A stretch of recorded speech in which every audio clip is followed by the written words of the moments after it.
Selamat berjumpa kembali di forum bersama kita Insights on Innovation.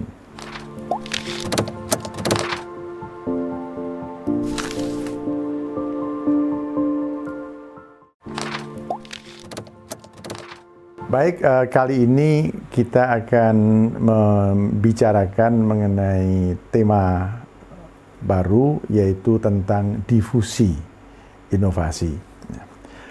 Untuk mengingatkan kembali saudara, pada episode sebelumnya itu saya menjelaskan tentang praksis, yaitu bertemunya teori dan praktek. Dan tentang itu di dalam satu episode saya menjelaskan tentang ilmu kebijakan sebagai contoh dari praksis. Dan pada episode berikutnya saya menjelaskan proses inovasi yang panjang, yang itu menjadi contoh lain dari praksis. Nah, ketika saya menjelaskan tentang proses inovasi pada episode sebelumnya, saya menggunakan trilogi Schumpeter tentang proses inovasi. Pertama adalah invensi, yaitu proses ditemukannya gagasan, cara atau model baru. Kemudian yang kedua itu inovasi, yaitu diadopsinya temuan tersebut, gagasan tersebut menjadi barang baru, atau diterapkannya cara baru, atau model baru, atau dikembangkannya kebijakan yang baru. Nah, kemudian tahap terakhir itu yang disebut dengan difusi, yaitu proses menyebarnya inovasi ke lingkungan yang lebih luas. Satu hal yang perlu ditekankan di sini, bahwa pada episode sebelumnya pergerakan invensi ke inovasi itu seringkali berlangsung tidak lancar, yaitu ketika teori baru, gagasan baru yang muncul dalam proses invensi ini tidak segera diadopsi oleh inovator menjadi barang baru, kebijakan baru, atau praktek baru. Di sini terjadi yang kemarin kita sebut sebagai Valley of Death atau lembah kematian. Nah, yang ingin kita tekankan pada episode kali ini adalah pergerakan dari inovasi ke difusi yang juga bisa berlangsung tidak lancar, bisa tersendat-sendat, dan bisa terjadi Valley of Death yang kedua, yaitu gagalnya inovasi menyebar ke lingkungan yang lebih luas sehingga tidak terjadi perubahan makro dalam skala yang besar dan signifikan. Bagaimana hal demikian ini bisa terjadi? Nah, sebelum kita menjawab pertanyaan ini, harus kita jelaskan terlebih dahulu apa yang kita maksud dengan difusi itu sendiri.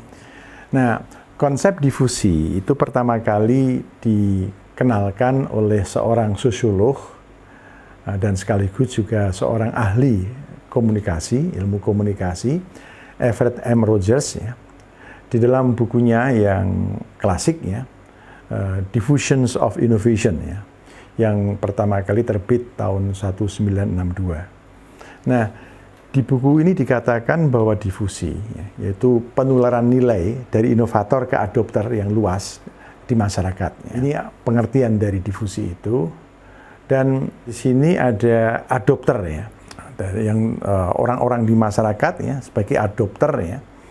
Nah, tapi juga bisa adopter tersebut kita jelaskan sebagai satuan komunitas, atau juga satuan lembaga. Nah, di sini ada persoalan tentang kecepatan mengadopsi, mengadopsi inovasi, bisa variatif, bisa sangat cepat, bisa juga sangat lambat. Nah, Everett Rogers itu membagi adopter itu ke dalam beberapa kelompok.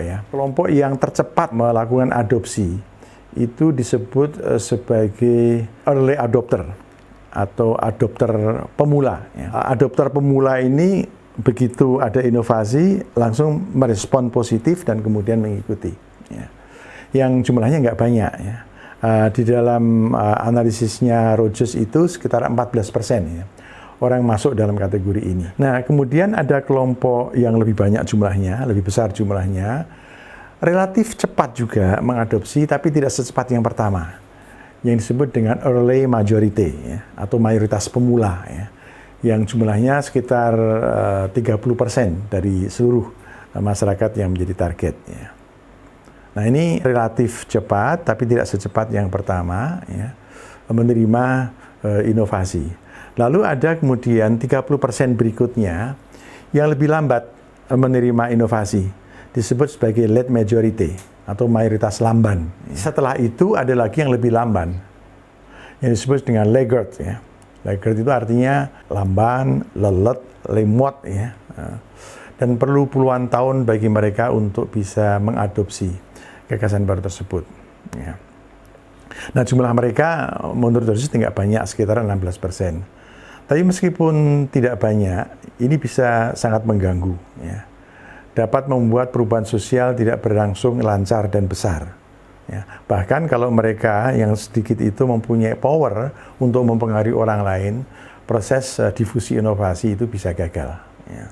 Ini hanya gambaran umum saja ya, persentase yang tadi disebutkan ya, saya ambil dari Rogers itu, yang itu bisa membentuk semacam kurva ya, kurva normal ya, dari kiri itu rendah ya, terus kemudian naik ya, lebih tinggi di tengah, dan kemudian menurun lagi di bawah ya. Early adopter itu ada di kiri ya, sebelah kanannya, tapi masih di bagian kiri, itu yang tadi kita sebut sebagai early majority ya, dan kemudian bagian tengah yang sebelah kanan, yang juga jumlahnya 30% itu apa kita sebut sebagai late majority, dan kemudian yang di ujung kanan ya, yang jumlahnya juga sedikit, itu disebut sebagai laggards ya. Ini adalah gambaran umum ya. Tetapi berapa proporsi masing-masing itu sesungguhnya sangat variatif ya. Tergantung dari jenis inovasinya. Ya. Jadi ada inovasi yang cepat bisa diadopsi oleh masyarakat, bisa lambat diadopsi oleh masyarakat ya. Bisa berbeda antar tempat ya, di mana difusi itu dilakukan dan sebagainya. Jadi bisa sangat variatif. Ya. Ada inovasi tertentu yang membutuhkan perubahan perilaku yang sangat mendasar, yang untuk mengadopsi itu seseorang harus mengubah nilai, ya, melakukan reinterpretasi terhadap mungkin ajaran agamanya, ya, terhadap nilai-nilai sosialnya, ya, yang itu membutuhkan waktu untuk bisa menerima. Ya. Nah, jumlah late adopter itu mungkin lebih besar dibanding early adopter. Ya. Demikian juga laggards, kalau misalnya masyarakat itu mempunyai karakter yang lebih terbuka terhadap inovasi. Atau dari sisi inovasi memang tidak membutuhkan perubahan sosial yang besar, perubahan nilai yang besar. Ya. Satu hal yang mungkin kita perlu tekankan adalah bahwa seringkali inovasi yang penting untuk diadopsi oleh masyarakat adalah inovasi yang tidak mudah, yang membutuhkan perubahan perilaku yang besar, perubahan nilai yang besar, ya. Sehingga proses difusi ini bisa berlangsung lama, ya. Yang kalau itu dilakukan secara kuat, bisa mengalami kegagalan, atau mengalami yang kita sebut tadi sebagai valley of death, gagalnya proses difusi, ya. Gagalnya perubahan sosial yang besar. Ya, karena tidak diterimanya inovasi itu oleh masyarakat yang luas. Tentang teori inovasi ini, ya, Rogers itu sebenarnya terinspirasi ya, oleh pengalaman keluarganya sendiri. Ya. Ayah Rogers itu adalah petani jagung ya, di kawasan pertanian Carroll, Iowa, Amerika. Ya. Nah, ketika itu ayahnya sebagai petani itu sudah merasa puas mengadopsi inovasi pertanian jagung ketika itu ya, yang sudah bisa menghasilkan produk yang lebih banyak dari sebelumnya, yang disebut sebagai inovasi elektromekanis ya.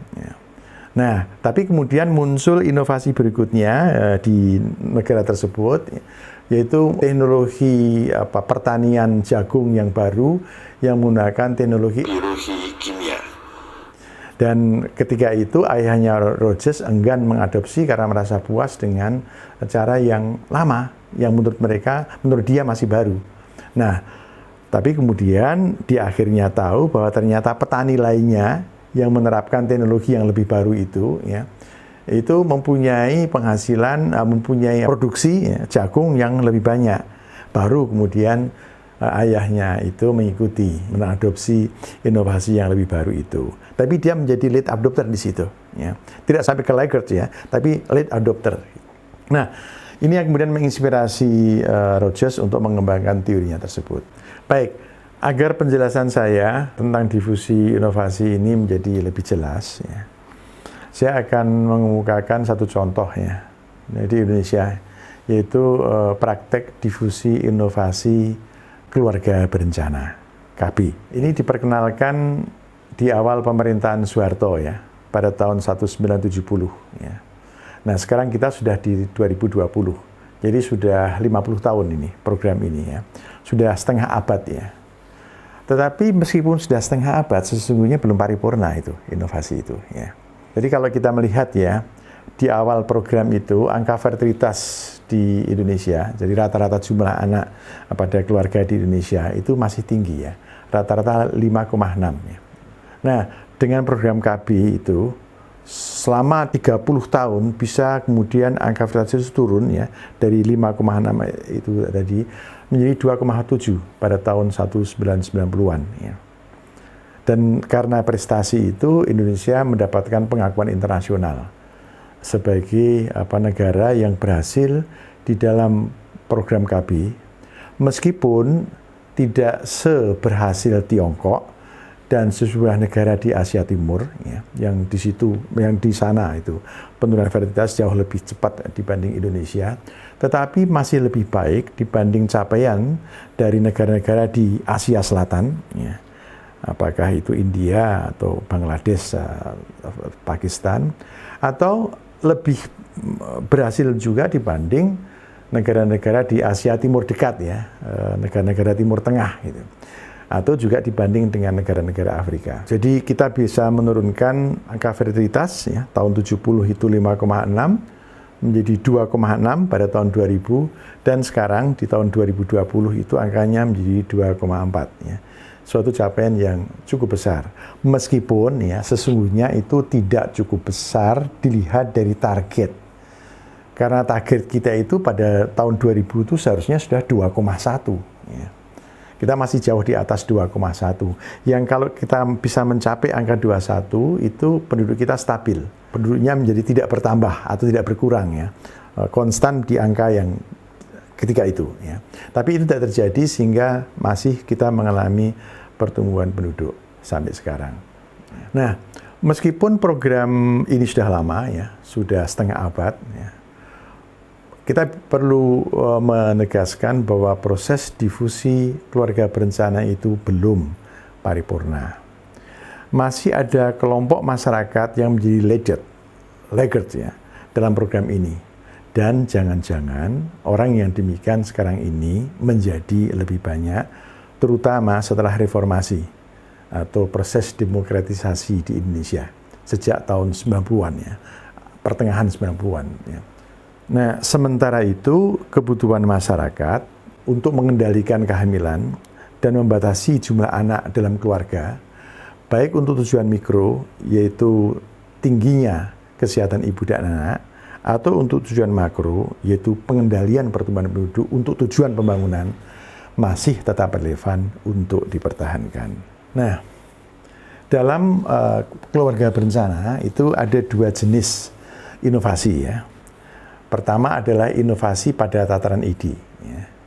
Dan yang kedua adalah pada tataran cara atau teknologi. Ya. Pada tataran ide itu inovasinya adalah inovasi tentang konsep keluarga kecil, ya, 2 anak cukup. Ya. Yang secara tradisi Indonesia itu cenderung mempunyai anak banyak. Ya. Nah, kemudian pada tataran teknologi itu ada sosialisasi dan penyediaan kontrasepsi modern. Kontrasepsi adalah alat yang digunakan oleh pasangan usia subur ya, untuk mencegah kehamilan. Ya. Ada yang kondom, pil KB, spiral atau IUD, ya, suntik KB, implan, atau vasektomi, tubektomi. Ya. Itu alat kontrasepsi. Ya. Nah, KB ini inovasi ya, kontrasepsi ini disponsori oleh negara. Ya. Dan ini bisa kita masukkan dalam inovasi kebijakan ya.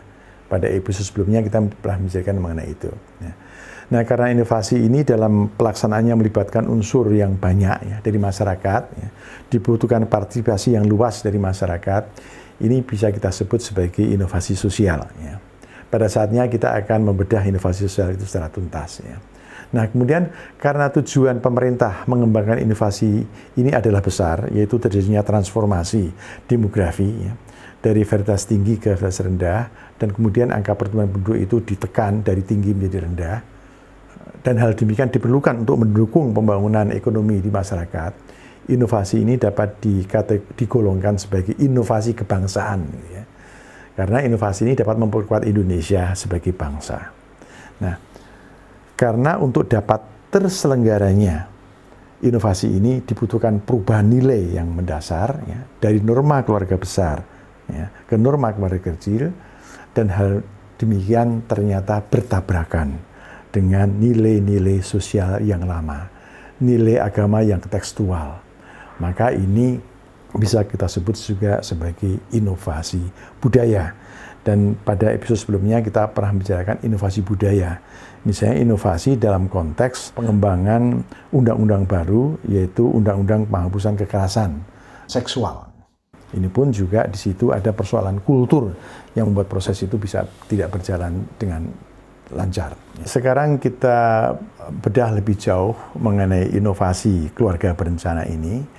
Ini merupakan inovasi yang besar ya. Pertama adalah pada tadi kita sebut sebagai inovasi gagasan ya, atau inovasi ide. Jadi pemerintah mempunyai kebijakan ya sejak zaman Soeharto dulu untuk membatasi jumlah anak yang dapat dilahirkan ya oleh setiap pasangan usia subur ya. Satu pasangan itu diharapkan, bahkan diharuskan ya, mempunyai jumlah anak yang terbatas ya, dan ada slogan ya dari BKKBN, 2 anak cukup ya. Di Tiongkok lebih keras lagi itu, 1 anak cukup gitu ya, dan diterapkan secara sangat ketat ya di negara itu. Nah, di zaman Soeharto ya, gagasan itu disosialisasikan dengan keras ya, dengan pendekatan disinsentif ya istilahnya itu, yang membuat banyak keluarga mau tidak mau harus mengikuti dengan mengadopsi KB dan kemudian membatasi jumlah kehamilan. Dan ternyata difusi gagasan seperti ini bukan gagasan yang sederhana. Ya. Di masyarakat yang secara kultural itu mempunyai kebiasaan untuk mempunyai anak banyak, yang juga secara agama terdapat anjuran untuk mempunyai anak banyak. Ya. Cobalah kita tentang anjuran mempunyai anak banyak dalam agama. Ya. Misalnya aja di dalam agama Kristen itu pun juga ada itu ya, di kitab Kejadian ya, ayat 28 ya. Itu ada statement begini, beranak cuculah dan beranak banyak. Penuhilah bumi dan taklukkanlah itu. Berkuasalah atas ikan-ikan di laut dan burung-burung di udara dan segala binatang yang merayap di bumi. Ya. Jadi ini alasan kemudian orang itu Kristen harus mempunyai anak banyak. Nah di Islam itu ada hadis yang secara tegas menganjurkan umat Islam itu untuk memperbanyak keturunan. Yaitu misalnya ada hadis yang mengatakan nikahilah perempuan penyayang dan subur ya, dapat mempunyai anak banyak karena sesungguhnya aku akan berbangga dengan sebab banyaknya kamu di hadapan umat-umat yang terdahulu. Jadi jumlah anak itu menjadi sebenarnya bagian dari kompetisi antar umat ya, Islam dan yang non-Islam gitu. Dan karena itu dianjurkan mempunyai anak yang banyak. Nah kalau Kristen mempunyai pandangan seperti itu, Islam juga pandang seperti itu. Nanti ada perlombaan kan, lomba untuk meningkatkan jumlah anak dan kemudian nanti pertumbuhan penduduk akan sangat cepat. Ya. Nah sehingga begini, menekan jumlah anak atau membatasi jumlah anak itu kemudian bukan menjadi upaya yang mudah, ya. Karena bisa mendapatkan penantangan ya, dari masyarakat karena alasan agama. Pada zaman Soeharto dulu ini sudah teratasi ya. Mungkin juga karena pemerintahan Soeharto dulu itu otoriter ya. Kekuasaan negara itu kuat ketika itu. Dan kemudian Soeharto juga berhasil mendekatkan pendekatan agama. Misalnya Menteri Agama ketika itu Alam Shah ya. Itu bisa mengumpulkan tokoh-tokoh agama Islam, Kristen, Hindu, Buddha dan sebagainya dalam suatu pertemuan dan berakhir dengan suatu kesepakatan bersama yang intinya adalah bahwa keluarga berencana tidak bertentangan dengan semua agama di Indonesia. Nah, statement itu cukup bisa menjadi justifikasi terhadap program KB ketika itu, pada zaman Soeharto. Tetapi sekarang ini sentimen anti KB ini kembali muncul lagi ya, di era reformasi sekarang ini ya. Nah sekarang ya di era reformasi ini muncul ini penolakan secara terbuka terhadap program KB ya. Ya, jadi sesuatu yang mungkin nggak terbayangkan itu bisa terjadi pada zamannya Soeharto ya, yang ketika itu memang negara otoriter ya. Misalnya begini ya, saya menemukan ya ada satu rubrik di sosmed ya, namanya Forum Konsultasi Syariah ya. Itu diasuh oleh Ustadz ya, dan di situ ada pertanyaan dari netizen ya. Pertanyaannya itu sederhana, apa hukum keluarga berencana menurut agama Islam? Nah jawabannya sangat straightforward. Ya. Si ustadznya mengatakan langsung saja ya, dia bilang gitu.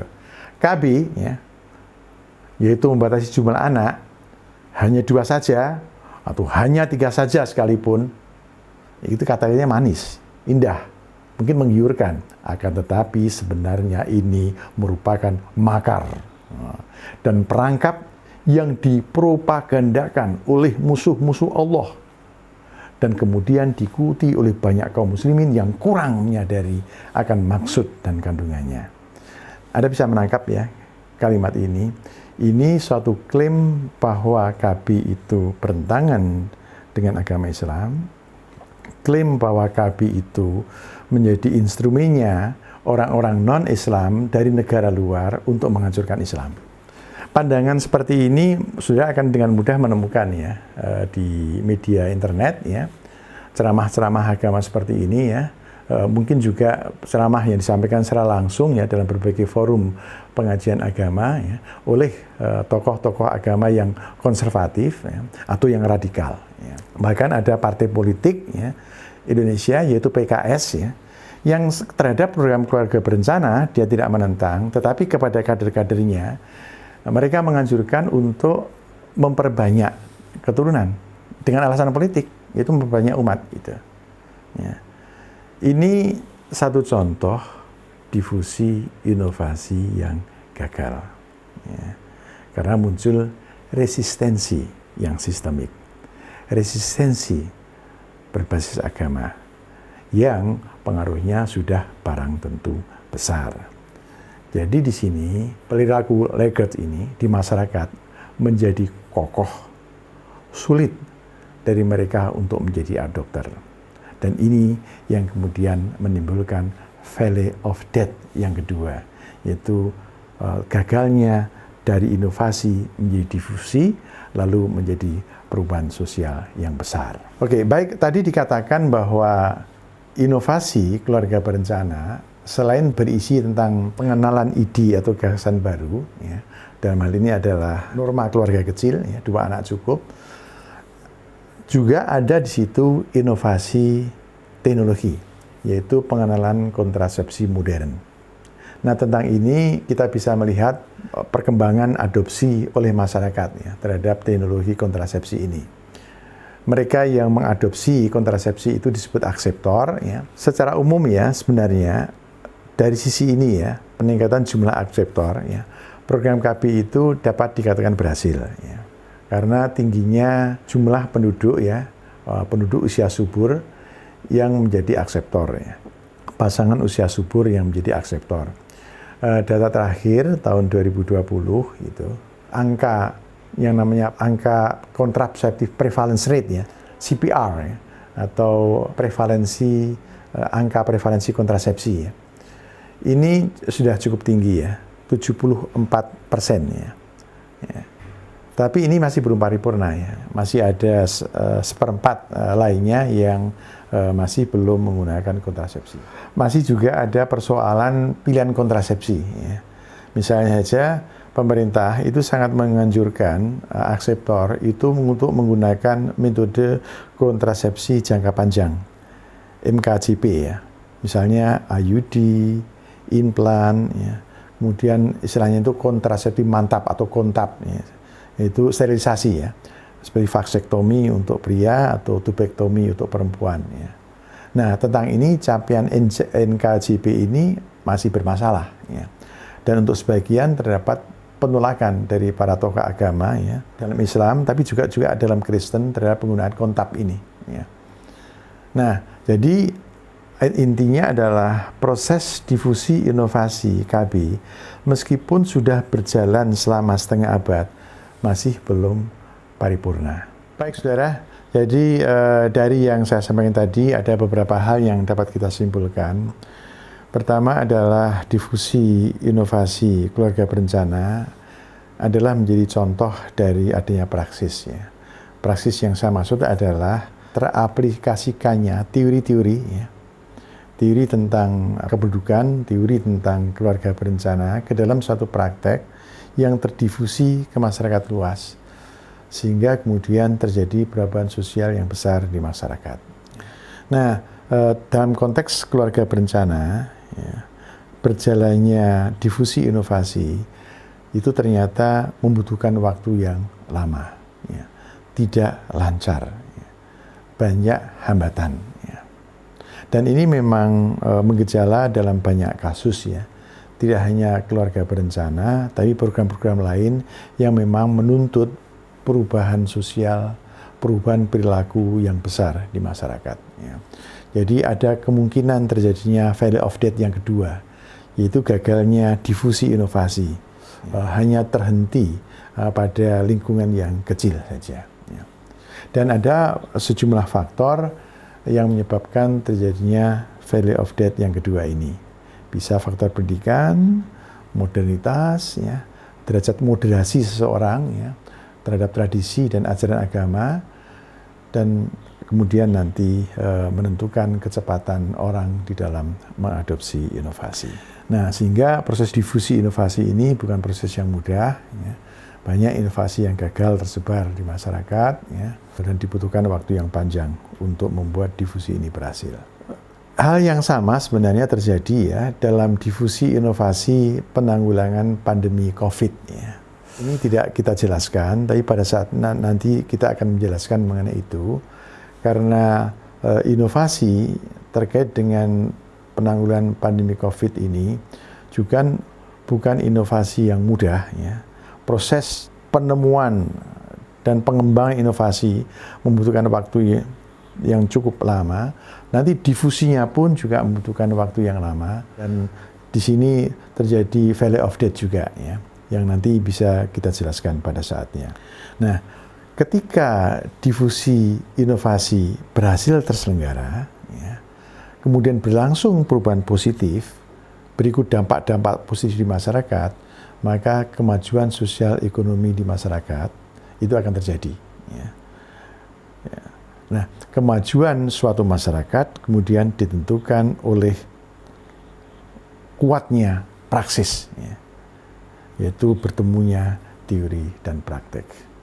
Ilmu pengetahuan harus menuntun untuk terjadinya perubahan sosial yang positif di masyarakat, pada terjadinya invensi dan inovasi yang subur, dan terjadinya difusi inovasi yang cepat, yang tangkas. Ya.